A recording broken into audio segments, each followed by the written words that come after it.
Pickin Pear podcast. Yeah.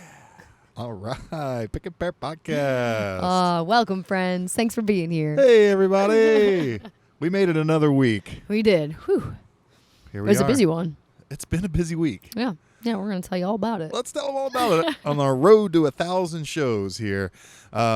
We played about 1,000 this week, it feels like. Yeah. All at the same place, the Midnight Tavern in Naples, Florida. When we last spoke, we had just the one gig on the books. Yep. The Saturday show, it was our 950th show together, our 681st Pickin Pear show. And then on the way there, before we even played, Jake, the guy who booked us, called us or texted us and said, hey, are you available next Saturday? And we weren't. We have another gig up near Tampa on Saturday. Yeah. I was like, but we have Friday open. He's like, all right, let's do it. And he hooked us up with Just a made it Friday happen. gig right even before we played. So Yeah. we had something else to look forward to because we were just going to be hanging out at the state park nearby. Yeah. So like, all right, great. Well, let's tell them what happened then, Tia.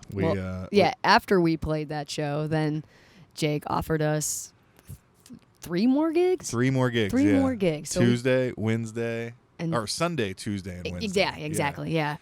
But amazing. They've all been amazing. Like he said, we only had one gig planned. Then we were just going to chill in a state park. We weren't going to be making much, so we were just going to hang out in the van. And then here he comes, giving us like 4 extra gigs in an amazing place with people that are there to listen to music. It was, I don't know how to say thank you enough, man. Yeah. It was amazing. Yeah, from the first sound check Yeah. on the first day, when they're like clapping enthusiastically after our generic little G thing that we do for sound check. Yeah. I was like, all right, this could be fun. And it got even better after that. I mean, there were old men with tears in their eyes. Tia's song "What If," a guy came up, he's like, look at this, look what you did to me. And I was feeling that too. Like Yeah. it was just it was kind of emotional. It Mhm. was just really special. Like they would clap after some of your ripping. I mean, let's be fair, you were ripping it, especially those first 2 nights, Saturday and Sunday. Man. You were playing really good. Dude, they were giving me that energy. It made me Yeah. just want to give them even more, Like you feed off that. We were feeding off each other, and man, they really made us feel good. They really did. Right? Like we have a good catalog, probably 50 songs or something like that we play pretty regularly, and Yeah. I hear them a lot. Yeah. But there was definitely a couple where after you got done ripping, I was like, wow, that was special. Like you were definitely transferring that energy into your ukulele. Oh, definitely. Yeah. Yeah. No, I was feeling it mostly because of them. Yeah. So, yeah. But some really great shows. We've dusted off a lot of older songs that we tend to, toss to the side. Yeah. Maybe they're not our best songs or whatever we think. Right. But Yeah. it's been fun to play a bunch of stuff. Yeah, a bunch of new stuff, bunch of, old covers that we don't really play anymore. We brought some of those back out. So, yeah, it was really fun to dig deep into the catalog of songs that we have. Yeah. So we got to thank this Jake guy. He's, hooking us up with, they're feeding us every night. They're Yeah. giving us some money every night. It's just been such a bonus, Yeah. and made us feel so good Yeah. while also simultaneously feeling exhausted. Yeah, that too. Oh, I slept in later than I've ever slept in today. Yeah. It was crazy. And today we were like, yeah, we're going to have a day off. It's a day off. And they're like, no, Tia, we got to do a podcast. Oh, today." that's okay. This is Yeah, fun. This is so fun. But man, like folks at the bar, they've come every night, like Kathy, Doc, Gary and his wife Irene, Yep. like all Joe these, and Kelly. I think they were in Jake's ear after that first show and like, hey, we got to get these guys back. And Yeah. Jake was so nice. I think he moved some other bands around or whatever because they have a ton of music all the time. All the time. So, It seems like there's 3 bands, a day. a day. Yeah. Yeah. It's really an awesome place for local and live music, man. They're really friendly. And they're really digging this original sound that we're bringing. Mhm. That's what they all keep saying. It's like, it's just so different. It's, Yeah. we'll try. We do what we know how to do. Yeah, it's not a lot, but we're definitely original, I guess. But it's been a really good week. It's been Yeah. like good for our souls. Yeah, like rejuvenating, really. Like old guys coming from the other room to tell Tia, I really love your voice. I don't hear that a lot. So when somebody says a nice thing like that, it's like, man. Yeah. Thank you. I'm trying so hard. We really do try hard, and it's been a very rewarding week here in Naples, Florida. I mean, outside of the Midnight Tavern, I hate driving through Naples. It's I haven't busy. had any good grocery store experiences. No. It's just been kind of like hot and humid. And Yeah, the heat is insane right now. ugh. Yeah, it's hard to be outside of the van, honestly, just because it's so hot and humid and buggy. I guess this is what we signed up for coming to Florida. You know? Yeah. I didn't know. I didn't know it was going to be like this already. Yeah, we should have known, though. At least Southern Florida, especially. I'm dreaming of late April at the Pine Creek Lodge in Montana, and then probably just like snow showers outside It's or some cool, shit. Yeah, not a bug in sight. Oh, man, I can't wait. Yeah, it's going to be awesome. But yeah, Midnight Tavern. We got, Can't say enough nice things about so many Midnight nice Tavern. things to say. Yeah. Yeah. We told him yesterday it's going to be like, we're going to start using it like, well, that place is no Midnight Tavern. Exactly. Or, man, this place, this is as good as Midnight Tavern. Like we'll use it as like a standard that we can go above or below now. Right. That's really nice. Yeah. It's a tough one to live up to, for sure. Yeah. But what do you think, Tia? Maybe we show them the rest of our week. Yeah. Let's check out what else we might be doing outside of the Midnight Tavern. Here it is. Pickin Pear Podcast. All right, friends, here is our week in review. Getting things started at the meat market. Yeah, I think we were looking for a taco truck and we missed it, so we just pulled into this place and found it. It's exactly what happened. And then Tia, I think, is checking out the food trucks, and I'm just in this place like, holy moly, where are we? This is nice. Look at all this good stuff. Found some like pork chops real cheap, some other stuff, definitely a lot of veggies and fruits. So Yeah. That was great. But we still got a couple burgers. Of course, we did get some burgers and fries. Leon making friends. Yeah, I'm trying not to antagonize this bird. I'm just, walking with the bird. Yeah. I give him a little howdy do here, and he gives me a hey. This Collier Seminole State Park's where we've been staying. What do you think of this place? Oh, Tia? it's one of the worst, man. Look at that puddle of water. You know what that puddle of water brings? It brings tons of mosquito bites. Oh. So many mosquito bites. It's hard Look at even that. walking the dog. Yeah, it's been a rough one. It's hot here in Southwest Florida. I lost it, Tia. I lost it. Whew. Okay, it's not that funny. It just makes me laugh. Oh, that is Leon losing it while editing our last podcast. Something tickled me. That reenactment just really got to me. Oh, but what else makes me happy but more and more tacos?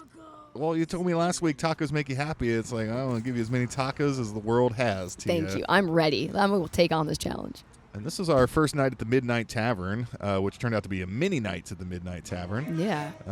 But after our set, we got to sit and have dinner and watch these other dudes play. So it's just a great little music bar. These people love live music. Leon rearranging the house. Yeah, I had a couple edibles and got weird. Oh, those are our new friends, Circus Mutt. We got to see them play before we went on. Yep, they were great. Very nice people from Asheville, North Carolina. Some loading in and getting ready to go to the Midnight Tavern, and Tia was like, you know what? I think I need a Brazilian blowout. Whatever that is. What is that? I think I know what a Brazilian is, and then a blowout sounds dangerous. So, I don't know. I still don't know, by the way. Some Southwest Florida stuff right there. But that was, a clip from one of our nights here at the Midnight Tavern, and a loading. Checking out this cool place. It's awesome. Yeah, but last little chore was to pick up something from Amazon, and we decided to have a fun little game with it because these doors just pop open. You don't know which one's going to pop open until it opens. So we're guessing, and Tia's guessing that one right there. I guess the one on the right. You hit the magic button, and you see what happens. Drum roll, please. Tia wins every time. It was a good guess. But that's it. That's our weekend review, friends. Pickin Pear Podcast. Yeah. Another great week. It really was. Yeah. Yeah. I mean, Except every for week the is great. mosquito bites. Yeah, that part has been really terrible. We live in aloe. Like, just soothe me, please. Yeah. But yesterday at the Midnight Tavern show, we decided to make our little bit for you guys for this week, and to show you, how we prepare for every show. We kind of have we live our lives to play these shows. Like, we book these shows so that we can plan for them and be as prepared for them as we can be. And every day we kind of, when we have a show, we just focus the day around that. And we kind of filmed at least the 13 essential steps to our show routine. And we've got that for you in a video for you right now. Yeah, let's check it out. Here it is. The 13-step show routine. All right, first things first, you got to drive there. You got to drive. One of my favorite parts, actually. Not Cassidy's favorite, but then while we're driving, write the set list. You got to write a set list. Sometimes it doesn't always happen while we're on the drive. Sometimes it happens later in our steps, but we got it done on the drive. Yeah, we got it done early on this trip. It is always nice to get it done on the drive because you're just sitting there anyway. And it saves you time later. Yeah. Yeah, because it takes probably 15 minutes to write out 2 sets. Yeah. And then after you write a set list, you got to eat something, Tia. Tacos. You got to fill that belly so you sing real good. And you know what does it best? The tacos. They really do. Those were some beefy tacos. Oh, my gosh. They were. They were good, though. That guacamole was great. Happy. Happy Tia. And then my least favorite part of all of this, you got to load in. I think what he's saying here, you guys don't need to know. It's just like, I'm so happy. I can't wait to load all this in. I love sweating. Yeah, and bending over and breaking my back. Yeah. It's all my favorite stuff. But hey, it's part of the gig. Everybody's got to do stuff they don't like, right? This is what they pay us for. Not really playing the music. We do that for fun. That's right. It's the loading in, loading out. I would follow that lady into any bar, anywhere. Now you got to set it up. You got to set it all up. Tia, what's your role in this? All the chords. I do all the chords, set up the pedal boards, set up everything you see on the stage other than the merch. Yeah, and you like it when I help, right? No, I don't. Leon stays out of my section. But I make the merch look pretty good. You do. You really make it pop. And Tia gets it all set up here, and then we're just about getting there. And this is probably still an hour and a half for Lucky before the show, just to give us enough time to get back to the van and do van stuff. Which, is a lot of just relaxing. Look at Cassidy. She knows exactly what we do. Yep. And then, after a little relaxing, we get to talking. We need to warm up a little bit. Yeah, practice a little bit. Yeah. And this is one that we haven't played a lot. Just having fun. We did end up playing that night. We did. Came out okay. Called Tea with Cinnamon by Katzenjammer. All right, well, after a little warm-up, you got to put pants on. Our second least favorite part. But look at these magic camera tricks we got here. As you can really see, nothing ever changes except our pants. Yeah, we want to respect our audience enough to not wear the sweatpants that we choose to wear all the other times in our lives. Oh, nice hat, Leon. Thank you. Oh man, this is key. I cannot forget to fill my water bottle before the first set and at set break. Yep, and I've always got my little soda water in a koozie. Keeps me nice and hydrated. Gotta walk the dog. You gotta walk the dog, unless she just absolutely refuses to come outside. And this time she did. Yeah, she was wouldn't just do it. Not doing it. We tried. Like, as you can see, we're trying very hard. Like, hey, Cass, we're going outside. It's gonna be a while. I eventually call Tia over. Like, Tia, she's not coming. So Tia's like, all right, well, Mama's here. She gets her to come over there. But she sits right back down. She just looks so damn adorable. Look at that face. Yeah. But Tia's really getting on her. So she's like, all right, come on. She's like, okay, I'll come down. Oh, fake out. Fake out. All right. So we'll walk you at set break then. So you try to walk the dog. Sometimes she doesn't want to go out. But then it's game time. Yeah. It's time to do the thing that we love most. That's right. We do it all for these moments here. And then, the end of a great show. Yeah. This was just last night. It was. Yeah, you're right. Yeah. And it was a fun time. You hear them out there clapping and stuff. We love that. But then you got to pack it up. Mm-hmm. This isn't a least favorite part because I like to just kind of like decompress in this moment and just take it all down slowly and get it all together. Everything is slowed down. Right. And then, well, actually, I sped everything up. Yeah, here. right. It's not really this fast. Yeah, but once you load it out, that's it. Get your snacks and get back to the van and do Get more home. van stuff and go to bed. Yep. But that's it. That's our show routine. Pickin Pear podcast. All right. Well, that was the 13-step show routine. Yes, it was, man. We have to do whatever we can to feel good for the show, right? Like whatever that means, whether you got to take a nap, whether you got to eat, or you got to go for a run, whatever it is, like just feel good for the show. And that is our entire day, is just making sure we do everything we need to do to be ready. Yeah. Yeah. Yeah, I got a good friend, J.D. Westmoreland, the bass player from the Rumpke Mountain Boys. I love that guy. He has a lot of philosophies that I don't necessarily agree with, but one that I subscribed to early on in our relationship, and that was, what Tia just said, just be as prepared as you can be for the show. If the show is at 9 p.m., then sleep when you need to sleep and eat when you need to eat so that at 9 p.m. you are at your peak, right? Like you are feeling as good as you're going to feel that day. Yeah. Right. And I think that I try and take that, and we try and take that into every show, is like, all right, well, I have to feel as good as I can feel at 5 o'clock. Yep. So prepare. We always work accordingly. backwards. Yeah. Yeah. Like, okay, the show's at 5. Well, let's take the whole first half of the day and see, like, chunk it out. Like when we're going to grab our food, when we're going to make our food, when we're going to start driving there. We always work backwards from the time of the show. Yeah, and I love getting to the show, even these bar gigs, like at 2 hours early, at least, because if we can get there and unload and set it up and then just chill, that makes me so happy. Like that transition from being the roadie to the performer, I need time in between them. Yeah. I think on Sunday, there was Circus Mutt playing before us at Midnight Tavern.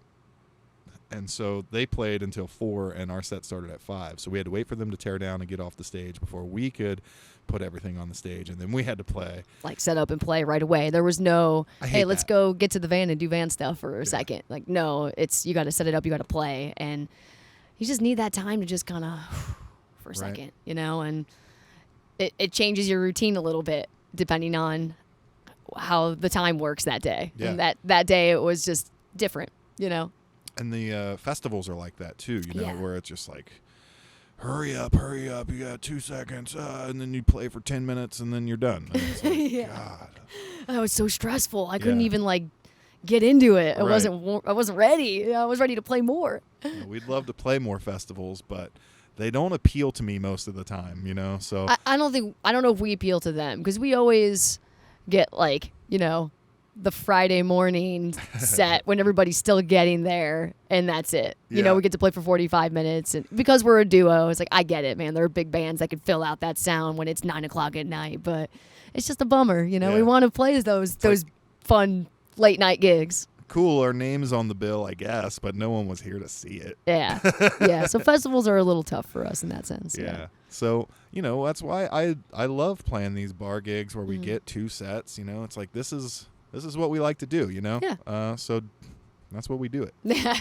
That is why we do it. Yeah. And those 13 steps are essential in how we do what we do. Big time. It really is. Yeah. Especially the taco one. That's like the most essential step of the entire 13 steps. What a week of tacos. They've been so good. Tacos were our food segment this week. Yeah, right. We didn't need one because it was just tacos. And there's no rating tacos. I mean, you can rate tacos. There were some tacos like the farmer's market ones that in the video, the weekly review, they look kind of crappy, but they tasted better than the ones that looked really good and were really beefy. Mm-hmm. I don't know if I like the super beefy tacos. Like, I couldn't finish my 3. I always get 3 tacos. I could always finish them.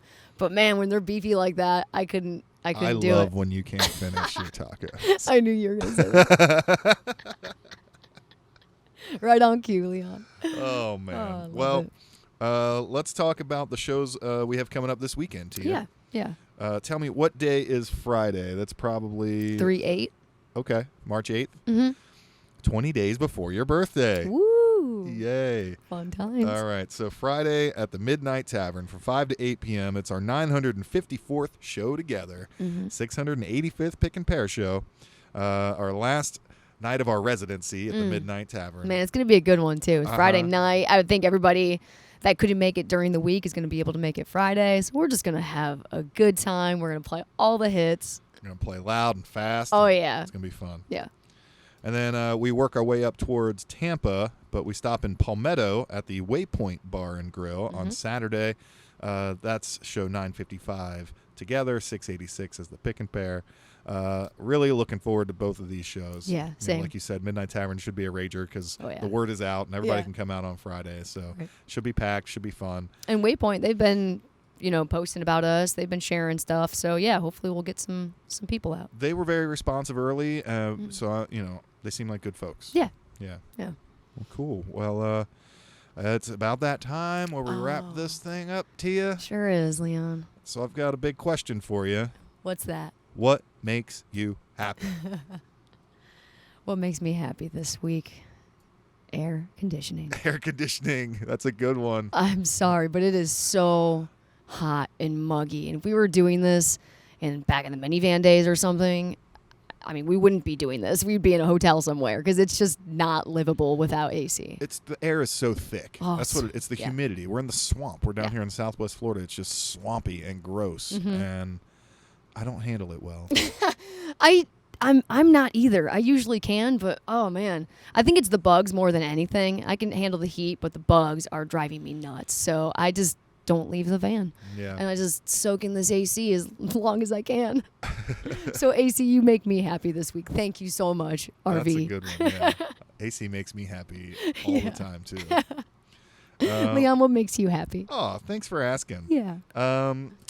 We've been really busy, so we haven't been watching anything. We'll put a Roseanne on in the background, Yeah. or maybe a Guy Fieri Tournament of Champions or something. Totally. But nothing we're really watching. I'd say what's been making me happy, though, is my Kentucky Wildcats. It is March. It is nearly time for March Madness. Sure is. And I like my guys. Yeah? I do. I've been watching them because I never had a college We're basketball always team. in the same room together. Well, yeah, that too.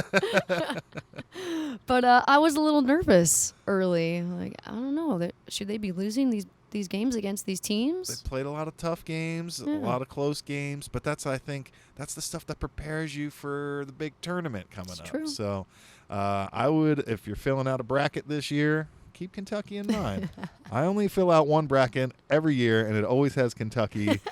And sometimes they win. Sometimes. Yeah, I've It won a could be couple this year. tournaments because of that. Yeah. So I'm feeling good about this year. So my Kentucky Wildcats, they've been making me happy. That makes me happy. Good. And this whole podcast makes me happy. It and does.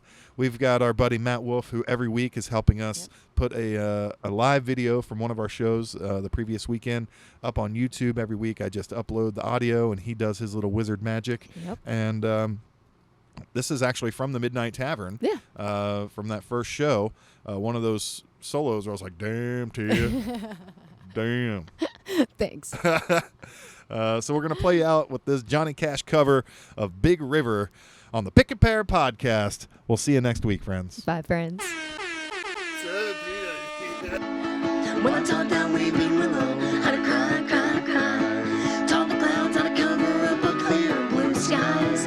Tears cry for that woman. I'm gonna flood you, big river, and I'm gonna sit right here until I die. Well, I met her accidentally in St. Paul, Minnesota. Told me up every time I heard her draw that southern draw.